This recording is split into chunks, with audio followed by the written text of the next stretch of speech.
സാറ്റിസ്ഫാക്ഷന്റെ അല്ല ഈ പറയുന്നത് ട്രാൻസ്ജെൻഡേഴ്സ് ആയതുകൊണ്ട് അവരോട് എന്തും ചെയ്യാം. അത് കാരണം പറയുന്ന ഇതാണല്ലോ, ഞാൻ ഹാപ്പി ആയില്ല എന്നായിരിക്കും കാരണം പറയുക, അല്ലെങ്കിൽ വേറെ എന്തെങ്കിലും കാരണം പറയും, നിങ്ങൾ ട്രാൻസ് അല്ലേ, നിങ്ങൾക്ക് ഇങ്ങനെയല്ലേ ഫിസിക്കൽ കണ്ടീഷൻ, അതുകൊണ്ട് തരുന്നില്ല എന്ന രീതിയിൽ പറഞ്ഞേക്കാം.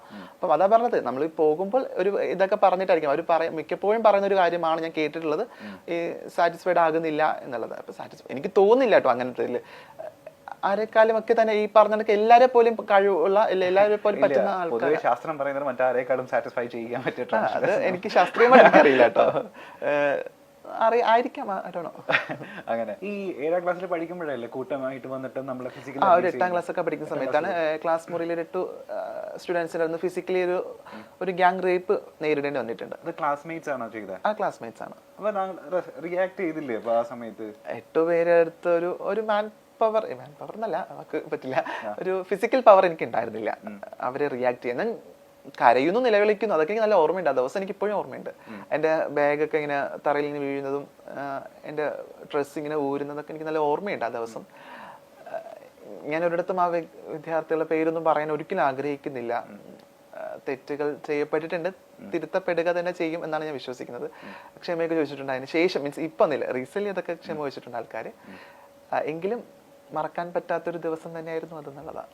ഇപ്പൊ ടീച്ചേഴ്സിന്റെ അടുത്ത് ചെന്ന് ഈ ഞാൻ അതിന് മുൻപ് തന്നെ ടീച്ചേഴ്സിന്റെ അടുത്ത് പല കാര്യങ്ങളും പറഞ്ഞപ്പോൾ എനിക്ക് പോസിറ്റീവ് സാധനം കിട്ടാത്തതുകൊണ്ട് തന്നെ ഞാൻ പറഞ്ഞിട്ടില്ല എന്നുള്ളതാണ്. ഈ ഇൻസിഡന്റിനെ പറ്റി പറഞ്ഞിട്ടില്ല. വീട്ടിലും പറഞ്ഞിട്ടില്ല. ഞാനൊരു 2 ആഴ്ചയോളം ഞാൻ ട്രോമയിലായിരുന്നു. ട്രോമ കാണിക്കാൻ പറ്റില്ലല്ലോ നമുക്ക് ഒരിക്കലും. പറയുന്നത് ഒരു 13-14 വയസ്സിലല്ലേ സംഭവിക്കുന്നത്. ഇപ്പൊ സ്കൂളിലൊക്കെ പോയിട്ട് അല്ലെങ്കിൽ ഒരു വേദികളിലൊക്കെ പോയിട്ട് പ്രസംഗിക്കുന്ന ആളല്ലേ, അപ്പം പറയാറുണ്ട്, അതായത് ടീച്ചേഴ്സിന്റെ ഈ നിരന്തരം പറയാറുണ്ട് ഞാൻ ടീച്ചേഴ്സിന്. കാരണം നമുക്ക് ക്ലാസ് മുറിക്കകത്ത് ഭയങ്കര നാളത്തെ സൊസൈറ്റി ഉണ്ടാക്കാൻ പറ്റുന്നത് വലിയ സത്യമാണ്. അപ്പോൾ ക്ലാസ് മുറിയിൽ ഇരിക്കുന്ന കുട്ടികളടുത്ത് പറഞ്ഞ് പഠിപ്പിക്കേണ്ടത് അധ്യാപകരാണ്. നമ്മൾ അധ്യാപകർക്ക് ഇത്തരം വിഷയങ്ങളെ പറ്റി ധാരണ ഇല്ല എന്നുള്ളതാണ് വേറൊരു സങ്കടം. നമ്മൾ ഇതിനൊക്കെ ഏറ്റവും യൂസ്ഫുൾ ആകുന്ന ഒരു കാര്യം സെക്സ് എഡ്യൂക്കേഷൻ കൊടുക്കുക എന്നുള്ളതാണ്. അത് വിദ്യാർത്ഥികൾക്ക് കൊടുക്കുന്നതിന് മുൻപ് അധ്യാപകർക്ക് കൊടുക്കണം എന്നുള്ളതാണ്. അധ്യാപകർക്ക് പറഞ്ഞു കൊടുക്കണം എന്താണ് എന്നുള്ളത്, എന്താണ് ഈ ബാഡ് ടച്ചും ഗുഡ് ടച്ചും, ഇല്ല എന്താണ് സെക്സ്, എന്താണ് ജെൻഡർ, സെക്ഷുവാലിറ്റി ഒക്കെ പറഞ്ഞ് പഠിപ്പിക്കണം. അങ്ങനെ പറഞ്ഞ് പഠിപ്പിക്കുകയാണെങ്കിൽ ഒരു പക്ഷെ തിരുത്തപ്പെടാം. എങ്കിലും അധ്യാപകർ മനസ്സിലാക്കേണ്ട ഒരു കാര്യമുണ്ട്, വിദ്യാർത്ഥികളാണ് അവര്, ആണല്ല പെണ്ണല്ല, അതിനപ്പുറത്തേക്ക് അവർ വിദ്യാർത്ഥികളാണ്, അവർ മനുഷ്യരാണ്. അവർക്ക് എന്തെങ്കിലും ഉപദ്രവം ഏൽക്കുമ്പോൾ അത് മറ്റുള്ളവരെ അതെങ്ങനെ റിയാക്ട് ചെയ്യണം എന്നുള്ള കൃത്യമായുള്ള ബോധം ഉണ്ടാവണം. അതിന് ജെൻഡർ നോക്കുന്നത് ഭയങ്കര ബുദ്ധിമുട്ടാണ്. ഇത് എനിക്ക് മാത്രം സംഭവിച്ച വിഷയങ്ങളൊന്നും അല്ല, പലർക്കും സംഭവിച്ചിട്ടുണ്ട് എന്നുള്ളതാണ്. ഞാൻ ചോദിക്കട്ടെ, ഇപ്പോൾ നമ്മളിപ്പോ കുറച്ച് ഫെമിനിൻ ആയിട്ടുള്ള ഒരു നടത്തം ഉണ്ടെങ്കിൽ, അല്ലെങ്കിൽ ഫെമിനിൻ ആയിട്ട് നമ്മൾ സംസാരിക്കുന്നുണ്ടെങ്കിൽ, ഈ പറയുന്ന നാട്ടുകാർ ആയിട്ടുള്ള കുറെ വൃത്തികെട്ടന്മാരെ നമ്മുടെ ചൂഷണം ചെയ്യാൻ താല്പര്യമുണ്ട്, സാധ്യതയുണ്ട്. ബസ്സിൽ പോകുന്ന സമയത്ത് അല്ലെങ്കിൽ ഒറ്റപ്പെട്ട് നിൽക്കുന്ന സമയത്തൊക്കെ ഈ പറയുന്ന ഒരു മോശം അപ്രോച്ച് ഉണ്ടാവാൻ ചാൻസ് ഉണ്ട്. ഈ മോശം അപ്രോച്ച് വരുന്ന സമയത്തൊക്കെ ഈ 14 വയസ്സിന് ശേഷം എങ്ങനെ അതിനെയൊക്കെ തരണം ചെയ്തിട്ടുള്ളത്? അപ്പോൾ ഇതില് ഒരു ചെറിയൊരു ഇതുള്ളത്, ഫെമിനൻ ആയിരിക്കുന്ന എല്ലാവരും ട്രാൻസ്ജെൻഡേഴ്സ് ആകില്ല, പല ടൈപ്പ്. പക്ഷെ ഫെമിനൻ ആയിട്ടുള്ള ആൾക്കാർക്കൊക്കെ ഫിസിക്കലി ഇത് സെയിം സിറ്റുവേഷൻ സമയത്തൊക്കെ ഉണ്ടാവും. ഞാൻ സോഷ്യൽ മനുഷ്യനായിരുന്നില്ല ആ സമയത്ത്. ഞാൻ വീട് അത് നടന്നു പോകുന്നത്. അപ്പൊ എനിക്ക് ഈ ബസ്സിൽ ഞാൻ ആദ്യമായിട്ട് കയറുന്നത് ഐ തിങ്ക് ഒരു +2 പഠിക്കുന്ന സമയത്താണ് തോന്നുന്നു. എനിക്ക് അതിന് മുന്നേ ഞാൻ ബസ്സിൽ കയറിയിട്ടില്ല. ഞാൻ വിവാഹങ്ങളിൽ, മരണങ്ങളിൽ, പൊതുചടങ്ങുകളിൽ, പബ്ലിക് കൂടുന്ന ഗ്യാതറിംഗ് സ്പേസുകളിലൊന്നും പങ്കെടുക്കില്ല. പ്രത്യേകിച്ച് ഫാമിലി ഗ്യാതറിംഗിലൊന്നും പങ്കെടുക്കില്ല. പങ്കെടുത്ത ഞാനാകും അവിടുത്തെ ഒരു വലിയ ടോപ്പിക് എന്നുള്ളത് നല്ല ബോധമുണ്ട്. അപ്പം കളിയാക്കാനും ആൾക്കാർക്കൊക്കെ എന്തെങ്കിലുമൊക്കെ ചെയ്യാൻ. പക്ഷെ എന്നും പറഞ്ഞ് എനിക്ക് അങ്ങനത്തെ മോശം അനുഭവം ഇല്ലായില്ല. എങ്കിലും ഈ പോകുന്ന ഇടങ്ങളിൽ സെക്ഷുവലി ഉള്ള ഒരു ടോക്ക് ഇല്ലെങ്കിൽ സെക്ഷുവലി ആയിട്ടുള്ള ഒരു അപ്രോച്ച് ഒക്കെ ഉണ്ടായിട്ടുണ്ട്. അതൊക്കെ കുട്ടിയല്ലേ, അപ്പം നമുക്ക് കുട്ടിയാകുമ്പോൾ ഓടാനും ചാടാനൊക്കെ കുറച്ചുകൂടി ഇതുണ്ട്. അപ്പം റിയാക്ട് ചെയ്യാനുള്ള പവറൊന്നും ഇല്ല. ആ സിറ്റുവേഷനെ ഒന്ന് സ്കിപ്പ് ചെയ്ത് വിടും എന്നുള്ളത്. ഒരിടത്തും ഒരു പരാതിയും പറയാത്ത ആൾക്കാരാണ്. പറയാനുള്ള ധൈര്യം ഇല്ല, പറയാൻ പറ്റാറില്ല. എനിക്ക് എപ്പോഴും ഓർമ്മയുണ്ട്, ഞാൻ +2 ഞങ്ങൾ പഠിക്കുമ്പം ഞാൻ എൻ്റെ ഫ്രണ്ട്സിൻ്റെ അന്ന് അങ്ങനെ നിർബന്ധിക്കപ്പെട്ടൊരു ദിവസം, ഫ്രണ്ട്സിനോട് ഇങ്ങനെ പുറത്ത് പോകണം എന്ന് ഇങ്ങനെ ഫ്രണ്ട്സൊക്കെ നിർബന്ധിച്ചൊരു ദിവസം ആണെന്ന് തോന്നുന്നു.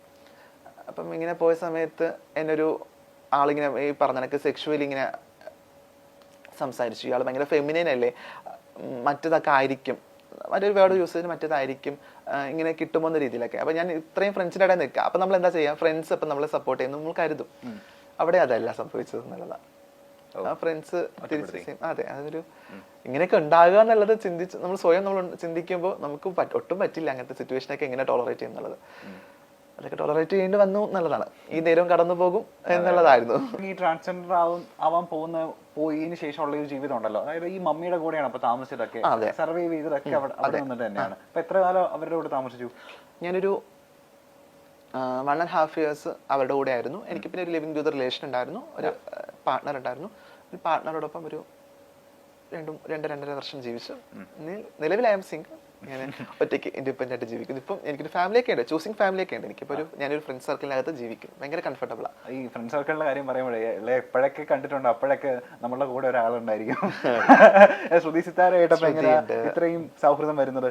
ഞാനും ശ്രുതി വളരെ, ഞാൻ തുടക്ക സമയത്ത് ഞാൻ പറഞ്ഞ ശ്യാമയുടെ കൂടെ താമസിക്കുന്ന സമയത്ത് തന്നെ ഞാൻ ശ്രുതിയായിട്ട് അപ്പം കാണുന്നുണ്ട്. ഞങ്ങൾ അപ്പം ഒരു കൂട്ടൊന്നുമില്ല, ഞങ്ങൾ രണ്ട് വ്യൂ പോയിന്റ് ഒക്കെ ഉള്ള ആൾക്കാരായിരുന്നു. അപ്പം പിന്നെ പതിയെ ഞങ്ങൾ ഭയങ്കര ഫ്രണ്ട്സായി. ഇപ്പം നല്ല ഫ്രണ്ട്സാണ്. ഇപ്പം ഞങ്ങളൊരു 4 പേര് അടങ്ങുന്ന ഒരു ഗ്യാങ് ഒക്കെയാണ്. ഞാൻ, ശ്രുതി, ദയ, സാദിയ എന്ന് പറയുന്ന. അപ്പം നമ്മൾ ഒരാൾ അറിയുന്ന ആൾക്കാരാണെങ്കിൽ 4 പേരും അവർ അറിയും എന്നുള്ളതാണ്. കാരണം നമ്മൾ എല്ലാ ഇടങ്ങളിലും 4 പേരെയും സംസാരിക്കുന്ന, അല്ലെങ്കിൽ ഇപ്പൊ സ്റ്റാറ്റസ് ഒക്കെ നോക്കിയാൽ ഒരാളെ മാത്രം ഒരുമിച്ചായിരിക്കും, കൂട്ടായിരിക്കും. അങ്ങനെ 2023 ഭയങ്കര കിടിലം വർഷമാവട്ടെ. അതിന് മുൻപായിട്ട് ഞാൻ ഇനി കുറച്ച് ആൾക്കാരുടെ പേര് പറയാൻ പോവാണ്.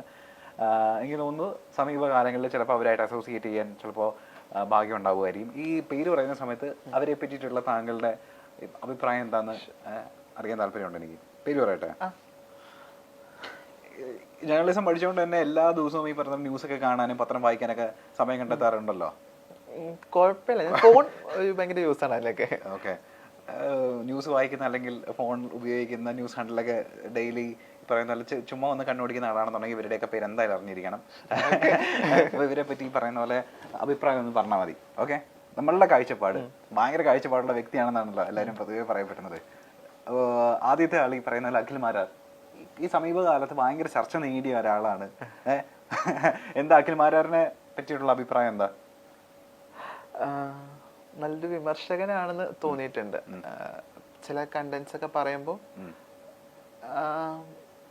അങ്ങനെ ഭയങ്കര കുറ്റം പറയാനായിട്ട് തോന്നിയിട്ടില്ല. പിന്നെ പുള്ളിയുടെ പൊതുവിൽ ഉള്ള, പുള്ളി ഭയങ്കര ക്യൂർ ഫ്രണ്ട്ലി ആണെന്ന് തോന്നുന്നില്ല. അങ്ങനെ എനിക്ക് അറിയില്ല, ഭയങ്കര ക്യൂർ ഫ്രണ്ട്ലി ആണ് അല്ലെങ്കിൽ അങ്ങനത്തെ ഒരു മനുഷ്യനാണെന്ന് തോന്നാറില്ല.